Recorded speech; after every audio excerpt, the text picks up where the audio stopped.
ریاض میں پاکستانی سفارت خانہ کے زیر اہتمام یوم کشمیر کے خود ارادیت کے عنوان پر میڈیا بریفنگ کا انعقاد کیا گیا۔ سفارت خانہ پاکستان الریاض نے یوم حق خود ارادیت کے عنوان پر ایک میڈیا بریفنگ کا انعقاد کیا، جس کا مقصد اقوام متحدہ کے کمیشن برائے ہندوستان اور پاکستان UNCIP کی طرف سے 5 جنوری 1949 کو منظور کی گئی تاریخی قرارداد کے بارے میں عالمی برادری کو احساس دلانا اور کشمیری عوام کے حق خود ارادیت پر روشنی ڈالنا تھا۔ سفیر پاکستان راجہ علی اعجاز نے میڈیا کو بریفنگ دیتے ہوئے کشمیری عوام کے حق خود ارادیت کی جدوجہد میں ان کی قربانیوں کو بھرپور انداز میں خراج تحسین پیش کیا۔ انہوں نے ہندوستانی غیر قانونی طور پر مقبوضہ کشمیر میں انسانیت کی سنگین صورتحال پر روشنی بھی ڈالی۔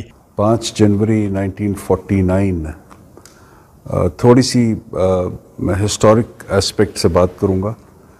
یہ دن 1949 میں اقوام متحدہ میں یوں سامنے آیا جب اس آرگنائزیشن نے جموں اور کشمیر کے حوالے سے حق خود ارادیت پہ ایک ریزولوشن پاس کیا، اور لب لباب یہ کہ انہوں نے کشمیریوں کے لیے جو بات کی کہ وہ تھرو پلیبسٹ اپنا حق مانگیں اور ڈیسائیڈ کریں کہ انہوں نے کس طرف جانا ہے۔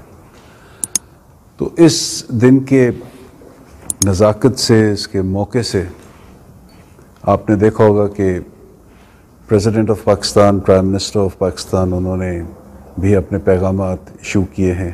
سفیر نے ہندوستان سے مطالبہ کیا کہ وہ گزشتہ 7 دہائیوں سے ان بے گناہ کشمیریوں پر ظلم برپا کرنے سے باز آ جائے۔ Imtiaz Ahmed, voice of Urdu, Saudi Arab.